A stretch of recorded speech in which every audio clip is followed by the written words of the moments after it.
Bonjour, bonsoir à tous, c'est Prism, on se retrouve pour une nouvelle vidéo tutoriel sur Captain Tsubasa Wrestling 2 Champions, et aujourd'hui on va apprendre à créer le capitaine du Brésil 1, la vraie équipe du Brésil, celle des seniors. Je parle bien sûr de Radunga.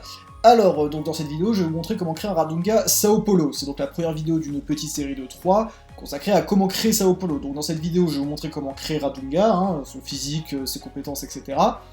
Dans une deuxième vidéo, je vais vous montrer comment créer l'équipe de Sao Paulo, que ce soit le logo et les différents maillots, et je me suis en partie inspiré du travail de Cordialement, que vous connaissez bien, mais je vous remettrai les liens vers la Coupe du Brésil en description, je ferai ensuite une troisième vidéo, une vidéo de gameplay, où on va dire que ça sera la finale de la Copa Libertadores entre Sao Paulo et Boca Juniors. Bref, maintenant que je vous ai présenté le programme, on peut s'attaquer à la première vidéo, donc pour créer Radunga version Sao Paulo.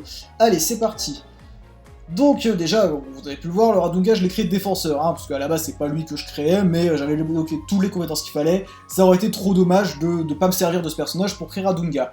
Bref, ça on y reviendra un petit peu plus tard. Donc, le nom, vous écrivez Radunga, ça y a pas de souci, c'est pas censuré. Le corps, ah oui, je l'ai pas précisé, mais le physique a été créé par Old the Reggae, donc pareil, je vous mettrai le lien en description. Donc le type de corps, vous mettez géant, parce que c'est ce qu'est Radunga, donc il faut lui mettre ça. La taille, vous voyez, c'est à peu près à ce niveau-là. La taille de la tête, vous mettez ça tout à gauche. Pour le teint de la peau, vous mettez la peau numéro 2. Pour le style de manche, vous mettez le style de manche normal, puisqu'on ne voit jamais Radunga avec d'autres types de manches. Le visage c'est donc le 50. Vous voyez, c'est complètement Radunga. Si jamais il venait à débarquer dans le jeu un jour, ce qui n'arrivera malheureusement pas, je me fais pas trop d'illusions, mais si Radunga venait à arriver un jour, je pense qu'il serait extrêmement ressemblant à ce qu'a fait Old the Reggae. Bref, la taille de la bouche, donc vous voyez, c'est 2 crans vers la droite en partant du milieu. La commission des lèvres, vous partez un cran vers la gauche en partant du milieu, et la position de la bouche, c'est 2 crans vers la gauche en partant de la droite. Les cheveux, ce sont les 68, c'est la coupe de Blake Martin normalement, et la couleur des cheveux, c'est la numéro 2. Les yeux, vous mettez les 22, et pour la taille, vous mettez 2 crans vers la gauche depuis le milieu. Pour la position, c'est 3 crans vers la gauche depuis le milieu, et pour l'espacement, c'est 2 crans vers la gauche depuis le milieu. Les iris, vous restez au milieu et vous mettez ce gris-là, Radunga n'a pas les yeux complètement noirs. Les sourcils, ce sont les 53, et vous mettez la même couleur que pour les cheveux. Le nez, c'est le 60, je vous montre de profil, et vous mettez tout à gauche pour la position et la taille. Les crampons, vous mettez ce que vous voulez pour la voix. Alors, je lui ai mis la voix numéro 4, c'est pas parfait, mais je pense que c'est ce qui se rapproche le plus de la voix qu'a Radunga dans Captain Tsubasa Dream Team, puisque pour l'instant c'est le seul jeu où on peut entendre Radunga parler. Alors, pas de lunettes évidemment, les célébrations, vous mettez ce que vous voulez, on va s'attaquer aux techniques et aux compétences. Alors déjà, les stats. Alors comme vous voyez, j'ai fait un Radunga très fort, sans doute même trop fort en termes de stats, comme vous pourrez le voir plus tard, c'est pour ça que je lui ai mis des compétences moins fortes, parce que là en termes de stats, j'ai fait n'importe quoi, je veux dire, je lui ai fait des stats un peu trop élevées, même si c'est le meilleur milieu défensif du manga après Michael, enfin Michael étant dans une autre catégorie, mais bon, bref, même si Radunga est un excellent milieu défensif, j'ai un peu abusé sur les stats, j'ai fait mon personnage pendant un event d'école, donc on boostait les stats reçus et l'amitié, donc voilà, il a peut-être un petit peu trop. Bon déjà, en attaque 90, c'est beaucoup trop, même si Radunga c'est un milieu défensif et qu'il peut mener des attaques, il mérite pas 90, vous lui mettez 85, 86 grand maximum. Défense par contre, là vous lui mettez une grosse stat, 95 c'est peut-être un petit peu beaucoup, mais c'est pas déconnant. 91 en puissance, là clairement j'aurais pu lui mettre plus, on sait que Radunga c'est un joueur très puissant, donc bref, vous lui mettez 90 minimum en puissance. Vitesse 87, là je lui ai sans doute mis un petit peu trop, je pense que genre dans les 83, 84 c'est pas mal. Et technique, pareil. Non, technique ça va, 84 c'est pas mal. Mais bon bref, du coup en termes de stats c'est pas parfait, mais ça vous donne quand même une bonne idée. Si vous voulez vous faire un vrai bon Radunga, vous maximisez à fond la défense et la puissance, vous mettez un petit peu quand même en vitesse et en technique, et vous délaissez l'attaque. Je veux dire, c'est pas un attaquant, c'est pas un milieu offensif. Ensuite, pour les techniques.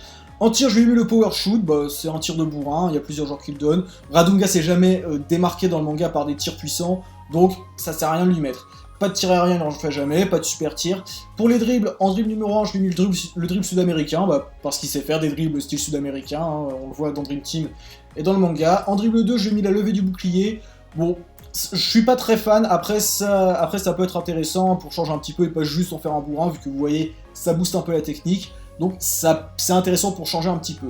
La passe longue, vous mettez la passe de contrôle, hein, il fait jamais de passe alambiquée. Alors, ensuite, là vous voyez, comme je vous ai dit, j'ai fait un Radoga Sao Paulo, donc un Radoga qui a joué avec Tsubasa. Donc pour le kiff, je lui ai mis le twin shoot et le duo en noir.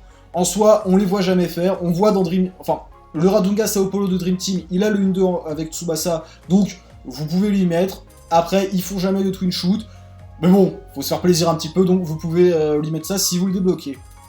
Ensuite, en tacle, je lui ai mis la charge paralysante en tacle 1, puisque voilà, c'est un tacle assez passe-partout, et je voulais pas lui mettre la défense en puissance, puisque Radunga c'est pas du tout un joueur qui va jouer sur le physique, au contraire, quand il va tacler, certes ça va être puissant, mais ça va tout de même rester élégant, c'est pas juste je vais péter les chevilles de mon adversaire pour lui piquer la balle, non, ça va viser le ballon.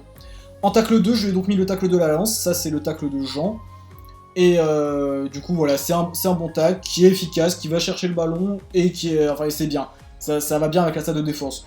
Vous pourriez lui mettre la glissade croisée, mais encore une fois, c'est absurde dans ce tacle, il glisse sur la moitié du terrain pour aller chercher le ballon. Donc, vous pouvez lui mettre si vous voulez. Moi, je trouve que ça fait trop et que le tacle de la lance, c'est suffisant. Mais vous faites ce que vous voulez. Le blocage, là, vous lui mettez le blocage de tête. Hein, il y a plusieurs défenseurs qui donnent ça, et ceux dès le collège. Puisque, bah, dans l'animation, c'est complètement le contre qu'il fait dans le manga quand il contre le fire shoot de Schneider et qui se relève comme si de rien n'était. Donc c'est très bien, surtout qu'en plus il a été buff au niveau de la portée avec la dernière mise à jour, donc c'est très intéressant. Pour les compétences, alors compétence capitaine, je lui ai mis jeu à pleine puissance, voilà, parce que je savais pas trop quoi lui mettre. J'ai voulu lui débloquer Cor Canaria, la compétence d'Alberto, du capitaine du Brésil, mais je sais pas pourquoi, je l'ai pas débloqué, j'ai dû foirer un truc quelque part. Donc bref, dans l'idéal, moi si j'avais vraiment faire un Radunga, si genre je pouvais faire à la volonté ce que je voulais, je lui mettrais Cor Canaria en termes de compétence capitaine. Après, jeu à pleine puissance, c'est très bien. En compétence numéro 1, je lui ai mis multi-rôle. Alors déjà, parce que, comme je vous l'ai dit, à la base j'ai créé un défenseur et que, mine de rien, Radunga c'est pas son poste de base défenseur, même s'il est capable de jouer les deux postes. Donc en soi, mais faut pas oublier non plus que si vous voulez faire un vrai bon milieu défensif, hein, pour récupérer des bonnes techniques de défenseur, bah ce sera plus simple de créer un défenseur, hein. C'est mon conseil. Surtout que Radunga est capable de jouer les deux postes, donc j'ai envie de dire, vous prenez pas la tête, créez un défenseur, mettez-lui multi-rôle, et ça sera beaucoup plus simple. Ensuite, j'ai mis tacleur et tacle plein d'entrain. Alors, c'est les effets très petits, juste parce que j'ai débloqué les compétences plus puissantes, donc à savoir tacleur d'acier et tacle fou. Juste que, voilà, avec la stat de défense monstrueuse que je lui ai mis, ça me semblait trop de lui mettre. Après, si vraiment vous voulez, si par exemple vous avez fait des stats moins bonnes, si vraiment vous voulez vous faire un Radunga Ultra Instinct, bah évidemment, vous lui mettez pas tacleur et tacle plein d'entrain, vous lui mettez la gamme au-dessus, hein, vous lui mettez tacleur d'acier et tacle fou, et là il va être vénère. Ensuite, en compétence numéro 4, j'ai mis dribbleur, donc ça augmente la vitesse de déplacement, effet très petit. Là par contre, même si vous débloquez dribbleur né, si vous voulez vous faire un Radunga à peu près fidèle, faut pas lui mettre dribbleur né. Je veux dire, il est bon balle au pied, mais c'est pas du tout un sprinter balle au pied à la Nita, à la Larson, à la Victorino. Donc, ouais, faut lui mettre dribbleur, puisqu'on sait qu'il est plutôt bon balle au pied et qu'il sait se déplacer. Faut pas lui mettre dribbleur né, c'est de trop. Ensuite, courage. Alors ça, courage, clairement, je l'ai mis juste parce que le nom correspond parfaitement. On n'arrête pas de nous dire que Radunga, c'est un des joueurs les plus courageux du manga. C'est le mec qui abandonne jamais, et en plus, c'est une compétence qui s'active quand l'adversaire est en tête. Donc, vraiment, c'est très bien. C'est la compétence parfaite pour lui. Et en compétence numéro 6, comme j'ai créé, encore une fois, vu que c'est un Radunga Sao Paulo, je lui ai mis le lien avec Tsubasa. Si jamais vous voulez vous créer un Radunga La Corogne, vous lui mettez pas le lien, vu qu'on connaît pas de joueur dans le manga qui joue autre que lui qui joue au Deportivo La Corogne. Et si vous voulez vous créer un Radunga version Brésil, que ce soit Brésil Olympique, Brésil A, enfin bref, si vous voulez vous faire un Radunga avec l'équipe nationale, vous lui mettez, je vous conseille le lien avec Alberto, puisque ça va booster sa défense, et que mine de rien, Radunga c'est un milieu défensif. Donc le lien avec Carlos, ou avec Léo, ou avec Pepe, ça me semble pas forcément indiqué. Voilà, on a fait le tour, donc maintenant vous savez comment vous créer Radunga. On se retrouve très bientôt pour la vidéo sur comment créer l'équipe de Sao Paulo, et aussi pour la vidéo de gameplay de la finale de la Copa Libertadores. Si ça vous a plu, n'hésitez pas à mettre un petit like, un commentaire ou à partager la vidéo. D'ici la prochaine fois, je vous fais des bisous, et je vous dis à très bientôt. Ciao!